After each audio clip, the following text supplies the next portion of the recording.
importante. Ligue agora e descubra como podemos fazer a diferença na sua lavoura. Epagre, o seu sucesso é o nosso compromisso. Rua Serafim Fagundes, em frente ao Banco do Brasil. Fone 54 3324 1892 ou 3324 7073. Rádio Ibirubá, a voz da sua comunidade. Uma emissora integrante da rede EPU. A região fala aqui. Ibirubá, Pitangueira do Mato, Alto Jacuí, Rio Grande do Sul.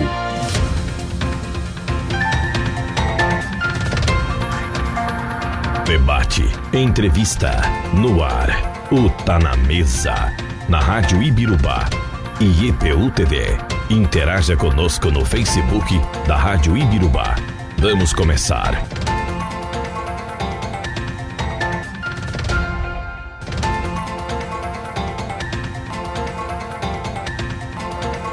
Meio-dia, 11 minutos, uma boa tarde para você, tudo bem? É tarde de terça-feira, as informações que chegam através da programação do nosso Tá na Mesa. A gente oferece para você as informações, os destaques, através da nossa TV EPU e ainda também através da Ibirubá FM 106.1. Hoje nós temos como convidada aqui na programação do nosso Tá na Mesa uma escritora. Hoje a gente vai falar logicamente, como sempre fizemos, em relação ao que compreende a importância da leitura. O quanto você aprende, o quanto você enriquece o vocabulário, te leva a lugares incríveis e um enorme aprendizado também. Hoje a nossa convidada, é Marilice Coste, escritora, arquiteta e arte terapeuta, graduada pela Unicinos, mestre pela Universidade Federal do Rio Grande do Sul e pós-graduada pela Faculdade de Ensino Superior de Marechal Cândido Rondon. Trabalha como docente do programa de especialização em arte e terapia de abordagem. Ainda também clínica terapêutica, fundadora e editora-chefe e capista da revista O Cuidadora, que conta com 40 edições e tem o foco em produzir material para os cuidadores. Lecionou cursos de arquitetura, inclusive na Universidade de Passo Fundo, muito próximo aqui, e Pontifícia Universidade Católica do Rio Grande do Sul. Envolvida também através de CEO com a startup Cuidaqui.com para apoiar familiares e seus dependentes. Uma longa folha aqui de trabalhos prestados e conhecimento adquirido, Marilice Coste. Um abraço para a senhora. É mais ou menos esse caminho que a gente justamente destaca, todo esse trabalho e conhecimento que a nossa convidada de hoje tem. Abraço, Marilice. Boa tarde. Rádio Ibirubá, Sistema EPU de Comunicações. Boa tarde a todos. É um prazer estar falando com você. O prazer é todo nosso. A partir de agora, então, para estabelecer aqui todas essas informações, para com o que compreende escritora. Quanto tempo como escritora? 40 anos. 40 anos, como é que nasce essa paixão para se tornar escritora por livros? Olha, eu acho que tem alguma coisa que vem carimbada no nosso cérebro, porque com 3 anos eu já tinha preferência por livros e revistas, e a minha mãe escreveu isso no Diário do Bebê. Eu encontrei isso faz pouco tempo, mas eu sempre gostei muito da escrita, da comunicação, e isso apareceu na escola. Eu tive excelentes professores de português. Tu veja bem, na década de 60, estudar literatura com música do Chico Buarque era uma inovação, um colégio de irmãs de Notre Dame. Então, eu sou muito grata àquelas professoras. Então, a gente tem que aprender a amar a língua portuguesa. E ela começa quando a gente nasce, no vínculo com a mãe, que se estabelece na comunicação. E isso vai seguindo, vai para a escola, tem os professores, né, os estímulos da família. A minha mãe sempre nos deu livros de leitura, meu pai pagava as contas sempre, porque ele achava que o que a gente possuía na vida era o conhecimento, é a única riqueza que ninguém nos tira. Com toda certeza. A senhora tem alguém no seu círculo familiar que também virou escritor ou escritora, alguém que se dedica à literatura ou não? Não sei, acho que não. Não, eu escrevo desde menina, comecei com diários, tem todo um estímulo de escola. A gente lia livro, tinha que escrever sobre o livro, interpretar o livro, né? Tinha muitas tarefas relacionadas ao conhecimento da escrita, análise sintática, tudo que tem agora, só que parece que as pessoas estudam sem ter noção para que serve. Exato. Para que serve aquela conjunção, o que ela estabelece entre uma oração e a outra, que significado tem. E isso a gente aprende na escola. A gente vê com tristeza. Eu sou presidente atual da Academia Literária Feminina do Rio Grande do Sul e a gente tem conversado muito, com muita tristeza, sobre o nível escolar que as crianças estão tendo, né? Nos deixam bastante preocupados as comunicações nas mídias sociais, o uso de nome de autores inadequadamente, não são eles, porque as pessoas não conhecem o seu texto para perceber as diferenças, né? Então, coitado do Fernando Pessoa, do Luiz Fernando Veríssimo, da Marta Medeiros, eles têm frases que não têm sentido nenhum pelo trabalho que eles já desenvolveram. Mas isso não se deve a essa geração digital que nós temos aí? Na propriamente situação de abreviação de determinadas palavras e tudo mais. É a geração digital, é a tecnologia que de repente faz essa geração andar na contramão? Eu não sei te explicar muito, porque acho que está faltando pesquisas nessa área para a gente poder estabelecer tudo isso. Só que existem muitas coisas. Por exemplo, se eu entrar na internet e mostrar um desejo que eu tenho, eu começo a receber coisas só relacionadas àquilo. O que isso me agrega? Né? O que isso me interessa se eu já fiz a pesquisa que eu queria? Aí chove propaganda, chove assuntos que agridem, por exemplo. Se você gosta de escutar coisas de ódio, você vai receber só isso. E isso é o algoritmo. Então, a gente fica bastante preocupada porque não existe aquela preocupação com a diversidade do conhecimento. Se você não conhece, você não ama. Se você não ama, você não respeita. É verdade. Né? Então, ele não cuida. E a nossa língua é maravilhosa. Eu sou apaixonada pela língua portuguesa. Usei muito dicionário, não tinha essa de Google. Eu ainda tenho uns dicionários guardados, porque volta e meia alguém me diz assim: esta palavra não quer dizer isso. Eu disse: tá, querida, onde é que tu pesquisou? E o Google, olha, tá ali. Eu disse: bom, então agora eu vou pegar o dicionário e vou te mostrar a riqueza desta palavra, porque lá tá. Mas são os impressos, né? A senhora acha a nossa língua portuguesa complicada ou não? Nós estávamos na última semana aqui com uma professora de inglês aqui de nossa cidade, e através de alunos que realizaram um intercâmbio, e até acabei os questionando da seguinte forma: se o falar inglês ou escrever inglês, qual seria uma dificuldade maior?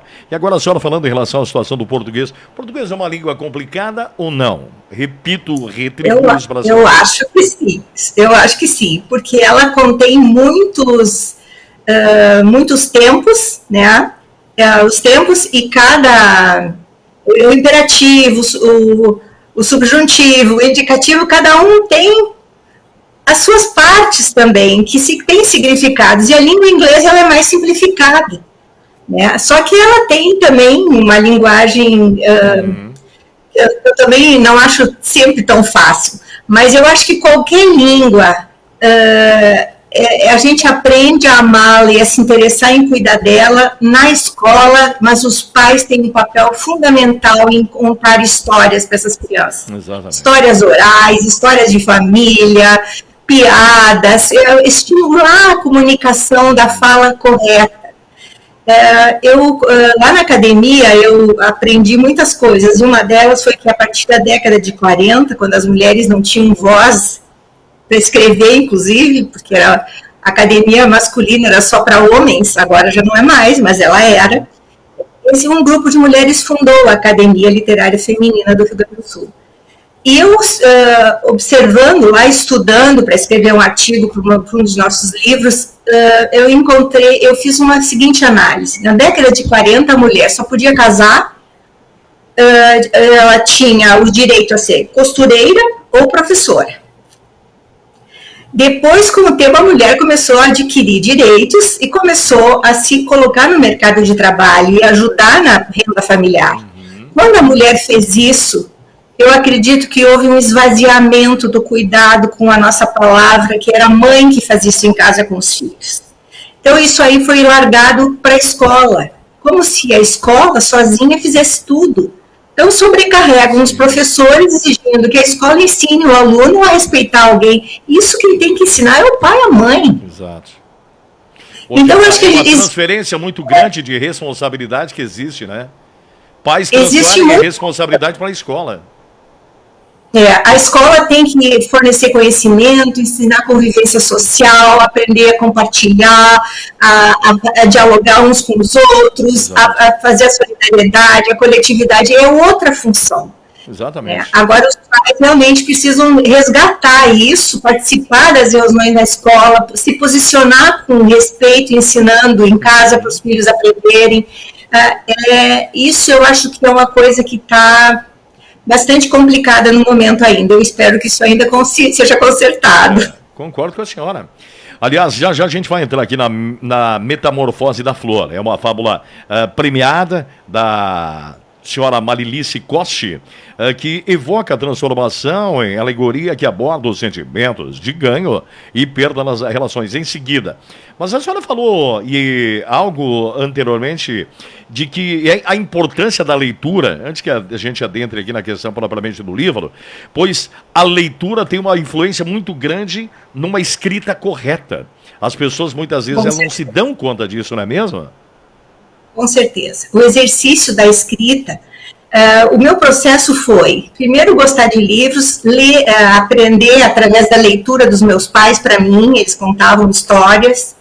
Meu pai era bem menos, mas a minha mãe me fazia dormir contando histórias. Depois começou a me dar livros, eu comecei a ler e eu chegava a me esconder embaixo do lençol para poder ler de noite, porque meu pai via a luz e me mandava dormir.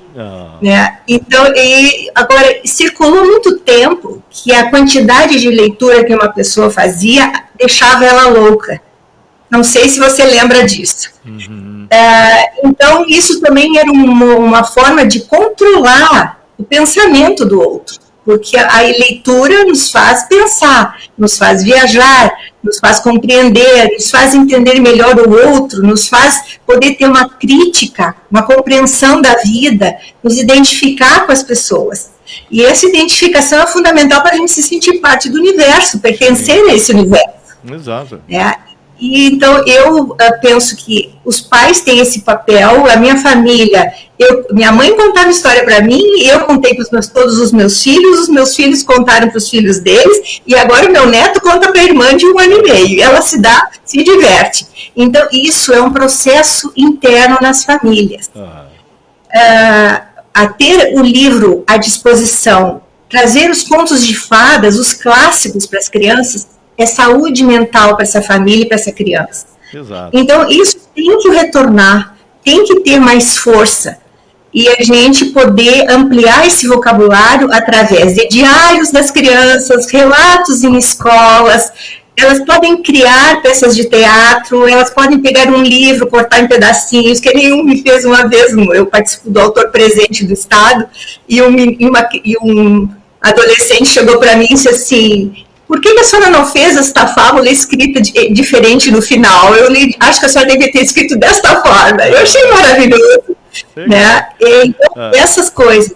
Eu só queria fazer A senhora fala em ampliação de vocabulário. A senhora disse anteriormente que cresceu ouvindo o Chico Buarque, lá na sua infância, na sua adolescência. Ou seja, um vocabulário realmente interessante, vasto, rico, através da música. Muito diferente do que se tem hoje. Aqueles palavrões todos que chegam através dos funks e tudo mais. Ou seja, há várias maneiras de a gente aprender hoje. Se falamos da ampliação em termos de vocabulário, de uma situação correta de escrita através da leitura, a música também nos oferece uma riqueza muito grande de vocabulário. Sim, era até tempo dos Beatles também, eu traduzia as letras deles. Então, assim, tu vai mexer no dicionário, tu vai cantar, tu vai aprender a sonoridade. Agora não, é qualquer coisa. São poucos como é que eu dizer, não são tão poucos, mas tem muito menos visibilidade os nossos artistas de valor. Exatamente. E isso é uma coisa que também a gente observa. Mas a área brasileira, ela passa por muitos processos de estresse, de complicações, de recursos, de coisas que as pessoas não têm nem conhecimento e se posicionam sem saber do que estão dizendo. Então, eu sou a favor dos projetos culturais, eu sou a favor do estímulo na sala de aula, eu tenho paixão por falar com alunos, porque os alunos são os meus leitores que leram com carinho aquele livro. Então, isso, para mim, é o melhor prêmio que eu possa ter. Em relação a queria fazer só um esclarecimento. Este meu livro, ele não foi premiado. Eu tenho prêmio Sorianos em poesia, em 2006. Esse livro é um livro que eu escrevi com o objetivo de cuidar quem cuida, que é minha missão, desde que eu me dei conta de que eu, como mãe de pessoa autista, passava pelos meus problemas para aprender e ajudar os outros. Porque meu filho nasceu em 71, ele está com 53 anos agora.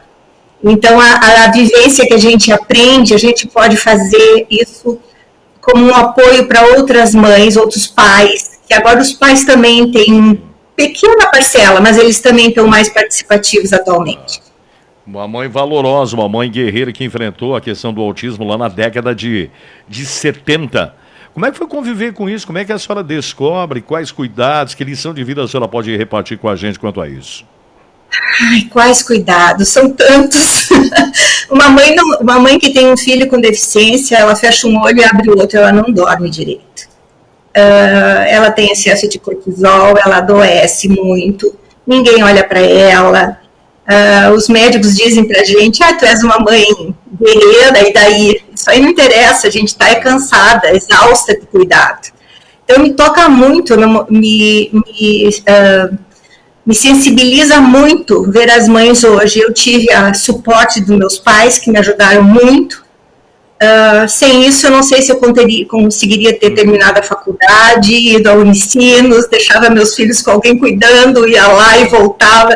Né? Que agora parece que reclamam tanto, a gente fazia 2 baldes de fralda por dia, 18 mamadeiras, eu tive gêmeos, então era uma coisa bastante trabalhosa, mas não era de questão de reclamar, eram escolhas, a gente faz escolhas na vida e depois que se fez tem que assumir. Né? Me perdoe a minha indiscrição, mas a senhora perdoe a minha indiscrição, mas a senhora fica mãe com qual idade? Fiquei com 17 anos. 17 anos. Um filho autista? Eram gêmeos. Um deles é autista. Um deles é autista. Agora imagine, 17 anos. A senhora tinha uma cabeça onde flutuava em vários espaços. A senhora disse, ouvindo Chico Buarque, junto a Notre Dame, dedicando-se à leitura, um universo de leituras. E aí, de repente, diante de todos esses universos que a senhora vivenciava, transitava, gêmeos e um deles autista. Deve ter sido sim, uma mudança radical na vida da senhora. Olha, mudança radical eu não diria nesse sentido cultural, porque eu sempre continuei a ler e eu sempre usei a arte para me cuidar. Eu escrevia muita poesia e a poesia tem um poder de catarse, de insight, se a pessoa consegue observar a metáfora que ela fez e se construir. Não se tinha psicólogos naquela época, eram os psiquiatras que davam medicação ou atendiam como terapeutas, né? Mas com o tempo a gente vai aprendendo, vai lendo, vai se interessando, vai se construindo uma história de cuidado através do cotidiano. Eu tenho 4 filhos. E então, essa convivência familiar me fez também escrever um livro que se chama Como Controlar os Lobos, porque chegou um momento que eu despejei isso em 3 horas numa viagem, trancando o meu avião e ficando aquela noite para escrever, porque eu estava esgotadíssima. Eu estava num congresso de arquitetura e psicologia no Rio de Janeiro, e naquela noite, em 3 horas, eu escrevi esse livro, trouxe para cá o manuscrito, conversei com uma amiga e disse assim, agora eu não tenho mais coragem de mexer nisso. Ela disse, dá para nós que nós vamos fazer vamos copiar. E ela e o marido fizeram isso para mim e saiu um livro que a Gerdau patrocinou naquela época. Que ótimo. E então, assim, é um livro que está também no meu site. Ele tem uma técnica de escrita literária, não é uma choradeira. Eu não sou mulher de estar chorando pelos cantos, não gosto de ser assim. Eu acho que a gente a gente tem que enfrentar, mas as pessoas estão muito sozinhas como cuidadoras. As mulheres são muito abandonadas socialmente também. Eu tenho um artigo escrito sobre isso e eu estou esperando acomodar-se em outras coisas para poder escrever um livro para as mães. Sim. Elas precisam se dar conta de algumas coisas que acontecem na vida da gente que vêm sem a gente perceber. Sim. E isso é muito necessário. Nem toda mãe gosta de ser chamada de guerreira, porque quando ela é guerreira, ela não pode sofrer, né? Ela não pode chorar. É verdade. A senhora usa muito bem as palavras. Agora a senhora contando essa sua história, me lembra aqui de Jô Soares. Jô Soares também tinha um filho autista, né? E viveu nessa situação, tanto quanto, digamos assim, guardando tudo aquilo para ele, pouquíssimas vezes ele fazia alguma menção em relação a todo esse processo que dentro de casa ele acabava vivendo. Essas colocações da senhora me remeteram a uma lembrança aí de Soares, pessoa de uma imensa inteligência, que lamentavelmente nos deixou recentemente. Mas me fala então, a metamorfose da flor. O que a senhora pode falar para a gente? Esse livro, ele começou, quer dizer, eu nem sabia que ia ser um livro, mas eu me correspondia com um amigo e ele brincava muito comigo, com palavras, com metáforas, e eu comecei ter algum interesse naquela escrita. Então, nós trocávamos conversas. E nessa troca apareceu a questão da flor. E aí eu comecei a pensar nisso e um dia juntei esse material e comecei a trabalhar em cima dele. Eu fiz um trabalho durante 2 anos, com muitas revisões, muita reescrita, muita busca da palavra correta, porque às vezes quando a gente começa, a gente não tem tanto cuidado com a linguagem escrita como eu tenho agora. Então a gente diz que o autor não deve nunca reler seu livro, porque ele vai encontrar algum erro lá e vai dar dor de barriga. Né? Então eu agora tenho muito cuidado com tudo que eu publico. A questão da revisão textual é uma coisa fundamental. Quem lê tem que aprender a escrever através da própria leitura também. Então, não dá para estar lendo livro que tem erros de português. A gente perde até, quem conhece a língua portuguesa, perde até a vontade de continuar lendo, né?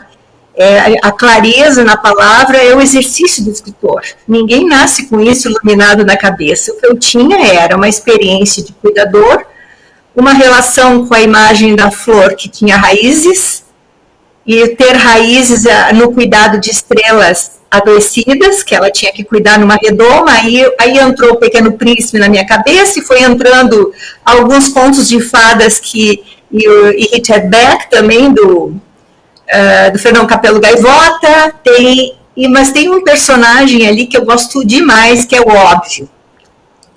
O nome dele já quer dizer literalmente o óbvio, porque ele traz o que é importante para quem cuida. Mas eu não vou dar spoiler aqui. Legal. Mas para poder interessar as pessoas.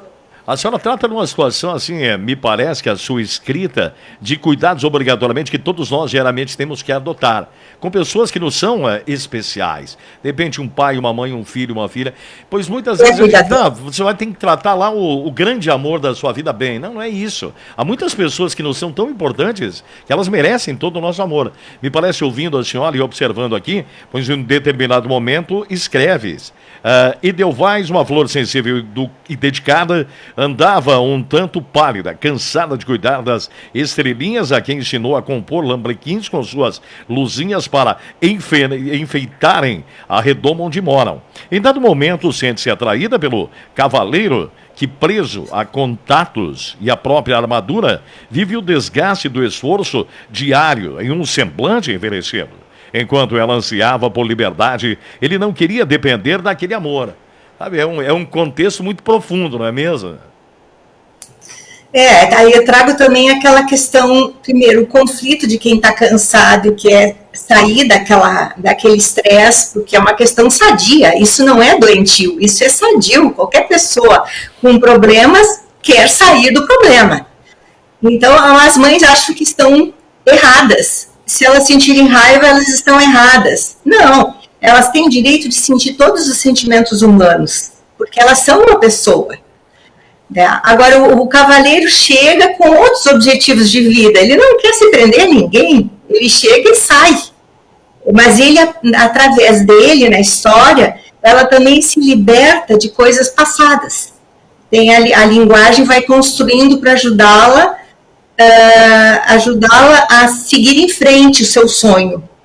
Eu não acredito em pessoas que aguentem a vida sem se perdem todos os seus sonhos. Nós temos sonhos impossíveis e temos sonhos possíveis. Sim. Só que a gente tem que buscar caminhos, compartilhar com as outras pessoas, buscar ajuda, enfrentar, ter coragem, porque sem coragem não se vai a lugar nenhum.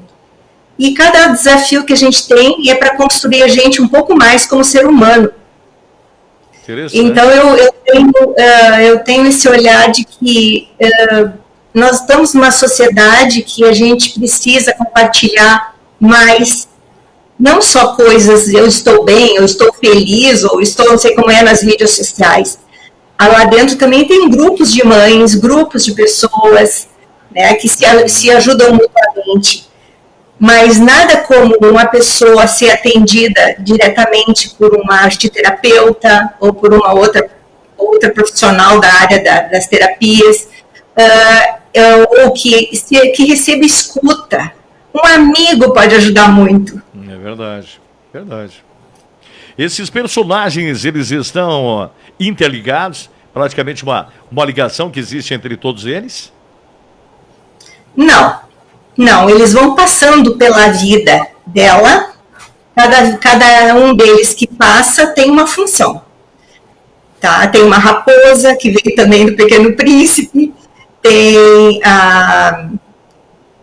o Óbvio, que é um outro personagem que vem da minha infância, porque quando era criança, existia uma pessoa que se chamava Cancorosa. Olha, pelo nome já tu tem uma ideia. Então eu era pequena e ele se vestia de estopas e vendia chás. Ele botava flores na cabeça, né, e carregava um saco enorme de estopa. E a roupa dele era também com esses tecidos envelhecidos, parecendo esses algodões velhos, esses estopas. Sim. E quando ele aparecia na esquina, as crianças olhavam para ele assim, lá vem o Cancorosa. E a gente saía correndo de medo, porque naquela época a criança não deveria se aproximar de adultos desconhecidos, né? Sim, aliás, não tinha um cuidado com a criança. A gente tinha medo. Com o meu crescimento, que eu comecei a olhar esse ser humano como um ser humano à margem da sociedade, lutando pela sobrevivência, né? Que na verdade não deveria ser uma pessoa ruim, imagina, vendendo chá. Verdade. Então isso me trouxe um outro olhar, porque lá pelas tantas, a Edelweiss, a flor, ela está adoecida, ela precisa de ajuda, então o Óbvio vem para ajudá-la. E aí ele traz os seus significados de vida, eles conversam, trocam informações, ele traz um apoio de outra forma para que ela possa seguir um pouco mais. Então vai seguindo, tem coisas que entraram no decorrer da história que eu só percebi a partir da análise crítica da Jane Tutiquian e do Dylan Camargo, que fizeram uma leitura crítica e ela fez a apresentação do livro. Os dois já foram nossos patronos da Feira de Porto Alegre. São pessoas bastante reconhecidas aqui, que eu respeito demais. Então, ele trouxe o olhar masculino, que eu estou trazendo no início, e ela trouxe o olhar através da literatura. Ela foi vice-reitora, ela dirigiu a faculdade de letras da URGS, né? Atualmente eu não sei qual é o cargo que ela está, mas ela é uma pessoa que a partir do seu conhecimento trouxe dentro da sua avaliação todo o olhar relacionado aos contos, que eu tinha entrado em vários deles, eu não tinha nem dado conta. Que legal. Eu estava criando o personagem.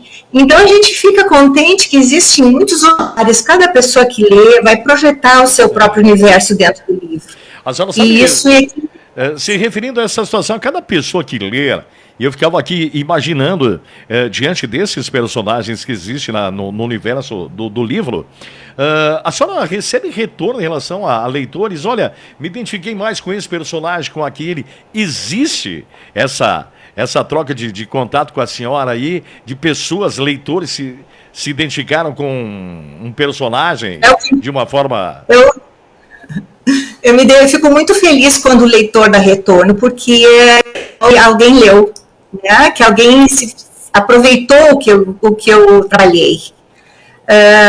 Aquilo ali, eu recebo muito retorno quando eu faço uns autores presentes, que tem inclusive no meu blog uns textos sobre essas experiências que eu tive, e também eu recebo por e-mail. Como eu editei a revista O Cuidador, que está agora em PDF na nossa loja, eu fiz muito contato com muita gente que cuida, porque a revista tinha esse objetivo, cuidar quem cuida, mas não para ensinar como fazer para cuidar do outro, mas sim como eu posso me cuidar para poder cuidar de outros. Então ela ficou impressa até 2015. Mas isso aí foi um exercício e um aprendizado, porque a partir dali também apareciam informações de pessoas que tinham comprado o livro, que me mandavam e-mails. As pessoas podem se comunicar também através do meu site, dar opinião ali, perguntar coisas. Eu sempre respondo. Legal. O cuidador, que a senhora se referiu anteriormente, existe uma regra básica para cuidar de pessoas, para estender a mão, para ajudar a sociedade a se tornar uma sociedade melhor, mais solidária? Há uma regra básica ou simplesmente uma só palavra, o amor? Não. Não acho que só o amor é suficiente. O amor se cansa. O amor também adoece, porque quando eu começo a jogar meu amor só sobre uma outra pessoa, eu não cuido mais de mim. E quem é que vai cuidar de mim quando a pessoa se for e eu ficar? Então, são muitos conflitos que existem na vida de quem cuida. A pessoa tem que se preparar para cuidar. Agora, eu tenho um critério de escolha. Se não tem empatia, nem faça isso. Tem que poder perceber o que o outro está sentindo para poder ajudar a cuidar, porque a outra pessoa pode não estar expressando exatamente o que ela quer. Eu vou lhe explicar uma coisa bem simples. Eu já tive pessoas que moravam perto de mim e que um dia passando, eu vi um cuidador, era um homem, conversando com essa senhora que tinha uma doença neurológica já avançada, e ela não queria sair, ela estava com frio. E ele dizia assim: não está frio, a senhora não quer sair. E eu passei perto, virei para ele e disse assim: olha, tu me desculpa, mas eu vou te dizer uma coisa. Os homens têm um metabolismo mais quente, mais aquecido, né? Eles sentem mais calor do que as mulheres. As mulheres têm um metabolismo mais lento. Então ela está sentindo frio, além do que ela é uma idosa. A percepção da temperatura é dela. E tu é um homem grande, com bastante peso, com uma camada de gordura ao redor, né? E ela não quer sair, ela tá com frio, dá um casaquinho para ela. São coisas simples. Simples, mas ninguém observa isso. É por isso que a gente entra às vezes num lugar num espaço, num banco, as mulheres estão de casaco, os homens estão de terno e o ar-condicionado super baixo. Tem que se agasalhar demais, porque senão a gente congela. A mulher com 23 graus, ela está em conforto. O homem com 23 está com calor. Verdade. Então, essas coisas a gente tem que também observar. Isso acontece no cuidado também. Tem muitas coisas conflituosas no cuidado de um idoso. Tá? Cuidar de um idoso tem que ter um olhar de empatia, e quem cuida precisa ter também o direito de ter o seu descanso. E as famílias costumam escolher uma pessoa da família e largarem tudo em cima dessa. É muito comum isso. Inclusive, a filha que vai me cuidar, por exemplo. Né? Pelo menos a gente consiga se cuidar até a hora de morrer. Quem é que quer estar dependente de alguém? Né? Mas tem também idosos que fazem esse movimento de criar um filho para cuidar dele. Isso adoece o filho. Então, a família, às vezes, precisa chamar alguém de fora, um padre, um médico, um amigo querido, alguém de uma ONG que trabalhe nessa questão, qualquer coisa que possa fazer uma mediação ali, ajudar eles a conversarem e alguém ter um olhar de fora. Porque esse adoecimento, ninguém fez a conta ainda, mas nós pagamos os nossos impostos. A deixar uma mãe sem suporte, cuidando de uma criança deficiente desde que ela nasce, é sobrecarregar depois, porque ela vai adoecer durante a vida, ela vai ter pressão alta, ela vai ter fibromialgia, ela vai ter problema cardíaco, ela vai ter não sei mais o que, e aí ela está cuidando ainda e não dorme direito. O cortisol dela vai lá em cima. Aí começa a destruir a neuronal também. A senhora mostra uma preocupação muito grande com esse cuidado com a pessoa que está próxima. A senhora desenvolveu isso diante lá do filho autista que a senhora teve, ou a senhora já nasceu, já viu essa carência em relação ao que o mundo hoje oferece? Ou a senhora aprendeu a ter essa solidariedade? Aliás, todos nós deveríamos cumprir a risco que é a senhora que fala para a construção de um mundo melhor, mais solidário. Olha, eu com a revista Cuidador, eu resgatei um contato com muitas pessoas importantes. Meu pai tinha uma empresa e a Vila Operária era atrás da nossa casa. A minha mãe visitava a casa dos operários, estava presente em nascimentos, em casamentos, e as mulheres desses operários a procuravam para pedir ajuda, para pedir emprego para o filho que estava adolescente. A minha casa era uma casa de alguém que estava sempre disponível para alguma coisa social. E eu via isso e muitas vezes eu estava junto com a minha mãe. Então eu sempre me toquei e gostei muito de bichinhos também, cuidava muito de bichos, tinha um zoológico quase em casa, mas eu estava sempre observando. E eu vivia entre a fábrica e a minha casa, e o pátio da minha casa, e um universo muito grande de pessoas. E isso faz com que a gente olhe para o outro. A minha mãe era uma pessoa muito empática. Ela tinha participado de uma pesquisa com a prefeitura para ver a população de Passo Fundo e descobriu que tinha muitas crianças com deficiência. Então, ela se organiza e cria a APAI de Passo Fundo, isso há mais de 50 anos. E isso aí eu estava iniciando a minha adolescência, que não foi fácil também, a adolescência é complicada em qualquer situação.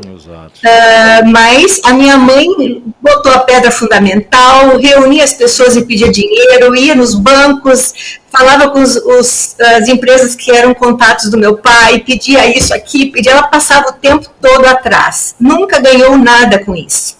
Foi o projeto de vida dela. Ela tinha 80 anos e ela ainda estava pedindo na fila do banco para alguém colaborar com a PAI com 10, 20, 30 reais por mês. Ela foi um exemplo para mim. Quando ela faleceu, eu saí do velório, porque meu filho não estava se sentindo bem, esse filho especial, e fui para casa. Naquele período que eu não estava, uma mãe chegou lá e fez uma homenagem à minha mãe. Daí a gente começa a construir coisas que a gente vivenciou sem saber o porquê. É verdade. Eu vivenciei, a minha mãe me contou que ela encontrou essa senhora numa esquina lá perto da igreja e perguntou para ela o que ela fazia. E ela disse: ai, dona Marilice, eu agora estou me dedicando um pouco à igreja, meu filho continua na paz, já está adulto, né? Porque a minha mãe ensinava as crianças a ter mais autonomia. Né? Na paz, ela tem uma escola que tem o nome dela. Agora botaram o nome dela de homenagem. E aí ela disse assim: então vem cá, eu estou de ministra da igreja, ela disse, então vem cá que eu tenho uma coisa para te dar. levou essa senhora para a casa dela, sentaram, tomaram um chá, conversaram um pouco. Aí a mãe que me contou isso. Fulana, eu sou ministra, mas eu estou com Parkinson. Tu não queres ficar com a minha vestimenta que eu uso para dar comunhão? E ela aceitou e levou. Bom, quando a minha mãe morreu, ela devolveu aquilo no caixão. E a minha irmã, que participa muito da Igreja Católica, disse assim, veio para mim. Então são coisas que vão acontecendo e que aí me fizeram também lembrar que eu ia junto com a minha mãe, porque a minha mãe ia na casa das pessoas que tinham filhos com deficiência, porque os pais escondiam os filhos e não acreditavam que eles podiam seguir. É verdade. Então a mãe dizia assim, e aí que entra o meu ponto, que eu me conecto e que eu sei que é parte da minha missão nessa terra. A mãe foi visitar essa mãe, e a mãe dizia assim, eu não quero que o senhor leve meu filho, ele não vai aprender nada, ele não tem condições. E a mãe dizia, sim, eu vou, ele vai lhe ajudar a tirar o lixo, ele vai lhe ajudar a arrumar a mesa, ele vai ajudar a guardar suas roupas, a lhe entregar roupa para lavar, a atender uma porta eventualmente, a carregar um pacote, ele vai aprender a conviver com a senhora e lhe ajudar. Deixa eu levar. E ela conseguiu uma Kombi da prefeitura e ia de casa em casa buscar essas crianças e levar para pai. Bom, essa mãe olhou para minha mãe e disse assim, tá, e agora? O que eu faço? Porque eu dedico metade do meu dia só para ele. Aí ela disse, agora a senhora vai se arrumar, descansar e namorar seu marido. Esse resgate do espaço de vida do casal é uma das coisas mais importantes na sobrevivência da família, da nossa célula base, e do cuidado com esse filho. Mas essa mãe também é gente, ela tem vida própria, ela precisa ter os seus sonhos, os seus desejos também. Claro. E isso é fundamental. Como é que era o nome da sua mãe? Alice Sana Coste. Olha só, que história da dona Alice. Ela nos deixou em qual ano? 2015. 2015. Foi abençoada, certamente, aliás, a senhora toca na PAI, e eu costumeiramente, quando aqui falo em relação à PAI, eu fico imaginando cidades que não têm uma estrutura de uma PAI servindo à sociedade. A socialização de muitas crianças se dá através de um trabalho seríssimo que a PAI acaba desenvolvendo. Parabéns, família da senhora, através da dona Alice, e tem uma grande, linda, bela história. Deixa eu entrar aqui novamente aqui na Metamorfose da Flora. Esse livro, muita senhora dizia anteriormente de que alguns livros eles nascem prontos, simplesmente vai lá escrevendo. Esse ele vai ganhando corpo, ele vai mudando com o decorrer de páginas escritas ou não? Mudou sim, eu tinha um outro fim, foi modificado. A transição entre um capítulo e o outro é uma das coisas no meu processo de escrita que eu tenho muito cuidado. Porque se você fecha um assunto num capítulo, não vai para o seguinte, é que nem novela. Amarra um conflito sempre a seguir, né? Então, são técnicas de literatura. Então, ele foi reescrito muitas vezes, a linguagem ajustada, a inserção de poemas meus dentro do próprio livro foi também intencional, porque eu tinha essas coisas escritas e foi inserindo conforme a história foi seguindo. Mas o objetivo é realmente olhar para quem cuida, que eu considero esses cuidadores invisíveis. A mãe faz transporte, leva na escola, leva no médico, leva no tratamento, compra, abastece, cuida, ensina, faz a comida em casa e ainda acolhe o marido e faz o suporte de outras coisas e às vezes tem que trabalhar e às vezes não tem dinheiro para se sustentar. Então, assim, são grupos invisíveis que eu fiquei muito feliz em saber que saiu na redação do Enem. Isso é fundamental, a sociedade precisa levantar o assunto para esse problema, porque essa mãe precisa ter vida coletiva, ela precisa ter amigos. Os amigos que nos dão suporte, nem sempre é a família. Né? Os amigos são aqueles que não nos criticam, que nos ensinam a seguir, que não acolhem a nossa dor, que ficam felizes com os nossos avanços. Amigo que não tem isso com você não tem nada a ver, né? A gente precisa saber escolher essas pessoas. E eu fui privilegiada. Eu eu construí amizades com muitas pessoas que eu quero demais, e eu considero as coisas mais preciosas da minha vida, para minha sobrevivência, esse vínculo de amizade que eu tenho com essas pessoas. Interessante. A senhora se expressa muitíssimo bem, e a sua escrita também deve ser fantástica pelo prêmios conquistados pelos cargos que a senhora ocupa, por onde a senhora já passou. A metamorfose da flor, essa situação de cuidados, ela pode ser também, ali na frente, com o decorrer da leitura, uma situação de uma autoajuda? As pessoas podem se espelhar em relação a elas e buscar respostas diante de determinadas perguntas que a vida insiste com a gente? Sim, a flor passa o tempo todo fazendo perguntas. Ou é para ela ou é para outro. E as questões são para ajudar a pensar. Ajudar também a perceber que as pessoas não estão sozinhas. Tem muitas pessoas passando pelas mesmas coisas. E unir essas pessoas, infelizmente, não é tão simples assim. Eu coordenei junto com outras mães durante 7 anos o movimento Pro Vida Assistida, que depois parou. Por quê? Porque era muito difícil, não tinha internet online naquela época. A gente tinha que se encontrar. E para uma mãe sair de casa, ela tinha que poder deixar o filho com alguém, ele estar atendido, ela se sentir segura para poder sair. Então, o grupo foi se esvaziando por causa deste movimento que eu comecei a aprender um pouco mais com isso. A gente realmente fica com uma sobrecarga de atividades, com uma quantidade enorme de compromissos, que a gente fica exausta. Como é que a gente vai compartilhar com alguém a exaustão? Então, a gente precisa também que exista espaços de acolhimento para essas mães, grupos que eu ainda quero fazer na internet para ajudar essas pessoas, porque não é por nada o que eu aprendi. Eu acho que a gente tem um compromisso social com o que a gente aprende na vida. Eu tive o privilégio de ter um pai e a mãe que me bancaram os estudos e que me estimularam a crescer o tempo todo, e isso para mim tem um preço. Tem um preço de muito trabalho que eles tiveram. Então eu sou muito grata, mas ao mesmo tempo eu tenho o meu compromisso com o ser humano. Eu acho que aquilo que eu tenho antes de eu morrer eu preciso levar em frente. Interessante. A senhora se refere à questão da flor, que o universo, o livro, gira em torno dela, mas ela fica ali sem o poder de locomoção, ela fica sem poder de movimentação, ou seja, é um mundo que passa particularmente ao redor dela. Isso foi criado assim, inconscientemente, ou o mundo realmente deveria girar, chegar até ela? O mundo não chega até ela se ela não tomar a iniciativa de tomar o primeiro passo. A flor já traz a metáfora de ter raízes, de ser delicada. Ela é frágil. Ela traz atrás disso o arquétipo do feminino.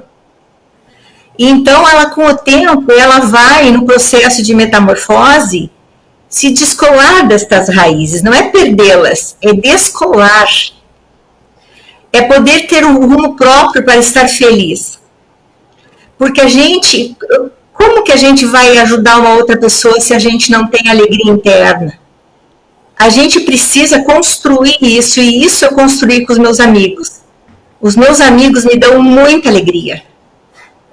Eu sinto muita falta, às vezes, deles, mas agora, às vezes, as agendas ficam sobrecarregadas, cada um tem as suas, então fica difícil de juntá-las.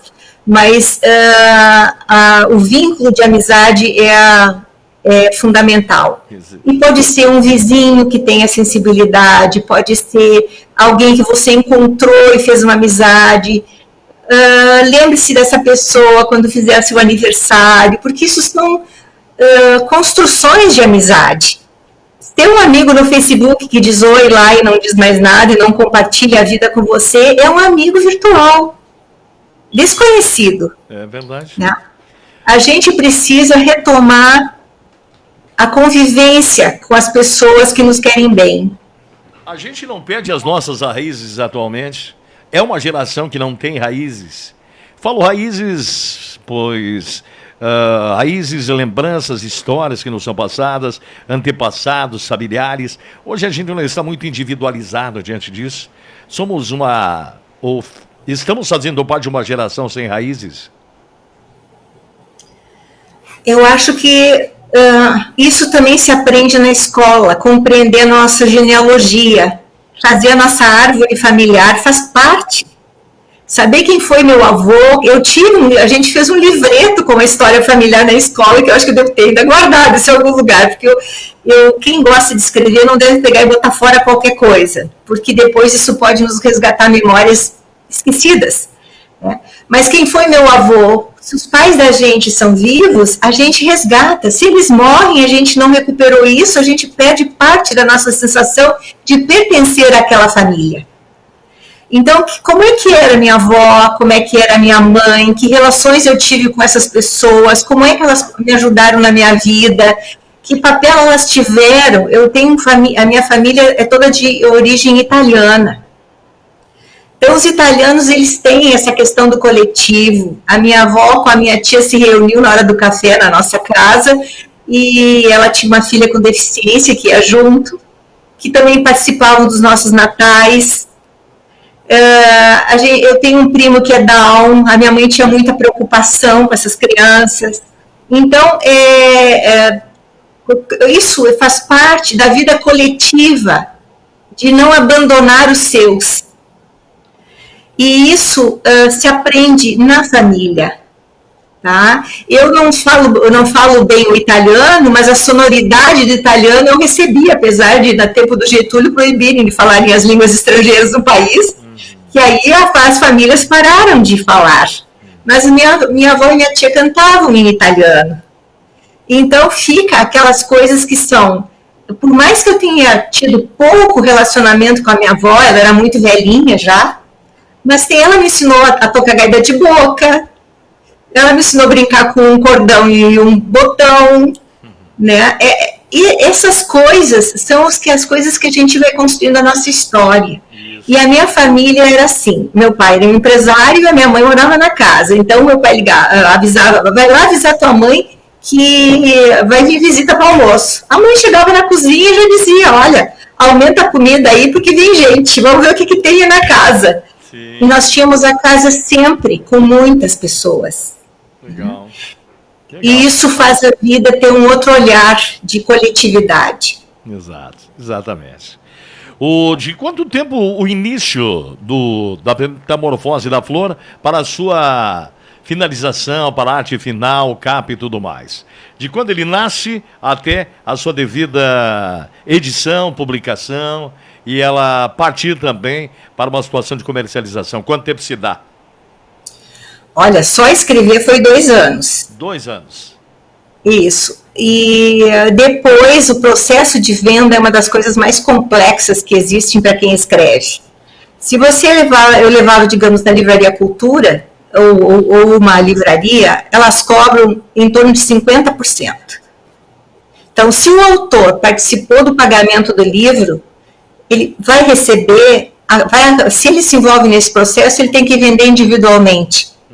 Porque você vai precisar nota fiscal, é todo um processo de trabalho administrativo que acaba sobrando 10% para o leitor, para o escritor. O livro digital, ele favorece isso hoje? Favorece o escritor ou não? Eu acho que favorece e não favorece.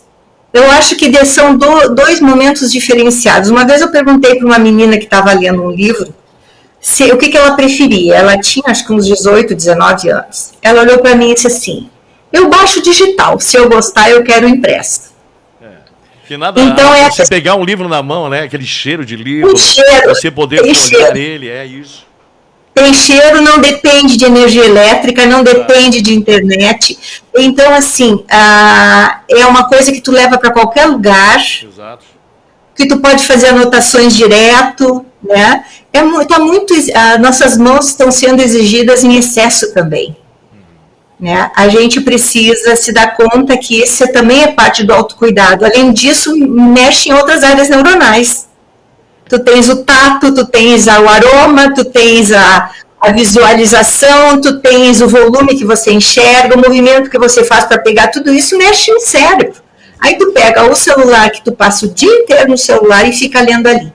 Agora, é uma coisa que todos os escritores enfrentam, né? Não é fácil não vender livros impressos, até porque o custo de se fazer fica alto. No tempo que se fazia 3 mil, 5 mil, 10 mil, 20 mil exemplares, já era. Ninguém faz mais. É um investimento, é um controle de estoque, né? Todo um processo editorial. Eu tive editoras... Eu traço o livro como um parâmetro com o disco de antigamente. Antigamente vendia 300, 400, 500, 1 milhão de discos. Hoje isso é humanamente impossível se chegar a esses números, né? É isso aí. Agora, são mudanças que nem quando mudou do feudalismo para a era industrial, é uma nova era. E eu não sei qual é o escape que se tem dessas alternativas ainda para o futuro. Eu tenho grandes interrogações em relação a isso. De todo jeito, eu acho que a minha memória não está dentro do celular, ela está fora de mim. Porque eu não posso depender de uma rede elétrica e de uma energia, de uma rede para poder acessar a minha memória. E quando você lê um livro e está na sua biblioteca, você pega o livro e resgata todo aquele conteúdo na sua memória. Então, a gente também precisa estimular a rede neuronal cognitiva, que é através da leitura, da escrita, da troca de informações de umas pessoas com as outras, do bate-papo na mesa de bar, né? Que é uma coisa que eu tomando um cafezinho, coisas que fazem com que a gente desenvolva o raciocínio analítico. Isso é uma das coisas que eu acho mais preocupante atualmente. As pessoas fazem análises curtas, baseadas em 2, 3 frases, em uma imagem sem relação com fatos, e isso cria um enrosco enorme em todas as pessoas que não têm essa capacidade de analisar isso. E isso é cognição, isso é aprendizado, isso é leitura, é compreensão histórica, é um monte de coisas que é importante se ter. Ótimo. Pessoal que está nos acompanhando gostariam justamente de ter acesso ao livro, à sua obra, a esse acesso à senhora. Como é que eles fazem? Acessam, qual é o seu endereço? Meu endereço é o meu nome, www.cuidador... Não, desculpa, esse vai cair lá dentro também, o cuidador.com.br vai cair lá dentro, vendo a história da revista. Mas o meu atual, que eu administro, é o marilicecoste.com.br. Lá tem uma loja onde estão todas as revistas, estão todos os meus livros, a pessoa pode fazer o pedido ali, ela pode baixar um catálogo de todas as revistas com os temas que cada edição trata gratuitamente e depois ela faz a compra do que ela quer. Eu recebo o aviso, esse aviso se faz o contato por WhatsApp, a pessoa tem meu WhatsApp lá que ela também pode acessar, e aí ela faz um Pix e a gente envia pelo correio. Que ótimo. Está no Amazon também, na plataforma? Também está lá em e-book. Tá ótimo. A Fábula do Criador, inspirada em textos clássicos e romances de cavalaria medievais e narrativa ágil e sutil. Desenvolve-se em torno do cuidado que um personagem demanda do outro. A Fábula do Criador, com todo esse talento de uma simpatia de pessoa, a senhora Marilice Coste, escritora que esteve aqui dentro da programação hoje, através do nosso Tá na Mesa. Muito obrigado à senhora. Tio Sonho Céu deveria ter começado dessa forma. A senhora é natural de Passo Fundo? Sim. Passo Fundo. Quanto tempo por lá? Fiquei 16 anos lá. 16 anos. Depois voltei, morei mais 2 anos, ou quase 3. E depois voltei morei em Santa Maria, depois vim a Porto Alegre e não saí mais daqui. Estou aqui há 50 anos. 50. A senhora visita Passo Fundo ainda hoje? Eu tenho neto lá, tenho bisneto, tenho uma irmã, né, mas atualmente não tenho me deslocado muito, não. Que ótimo. Visita pai lá de vez em quando? Lá de Passo Fundo? Faz tempo que eu não vou visitar a pai. Como a minha irmã que mora lá, geralmente ela nos representa. A última vez que eu fui, foi para ir a Pontão num encontro de escolas, do Autor Presente, aí eu passei por ali. E também porque a minha mãe foi homenageada no Carnaval em 2015. Se não me engano, 2016, 15 ou 16. agora acho que não me lembro a data certa, mas fizeram um samba enredo e as crianças passaram o ano inteiro fazendo preparo para participar. Eles levantaram a avenida e nós participamos juntas, eu e a minha irmã Celi Maria. Então foi uma coisa muito emocionante ver aquilo tudo com uma beleza, um trabalho de professores, a banda, tudo. Foi impressionante. E era o samba com o nome da minha mãe. Que legal, que deve ser uma emoção muito grande. Sucesso, felicidades à senhora. Eu que agradeço a entrevista, hein? Um prazer te conhecer. Prazer todo meu, muito obrigado, sucesso. Tchau, tchau. Aqui dentro da programação do nosso Tá na Mesa, destacando para você, convidada de hoje, escritora Marilice Coste, através da Fábula do Cuidador, se inscreve entre as obras que procuram iluminar uma das questões mais urgentes que nós temos hoje na sociedade contemporânea, a de que se faz necessário um segundo nascimento do masculino com a construção afetiva de um novo homem diante do surgimento de uma nova mulher. Abraço, amanhã de novo. Aqui estaremos a partir das 12h10, através do nosso Tá na Mesa. Abraço, valeu, até lá então.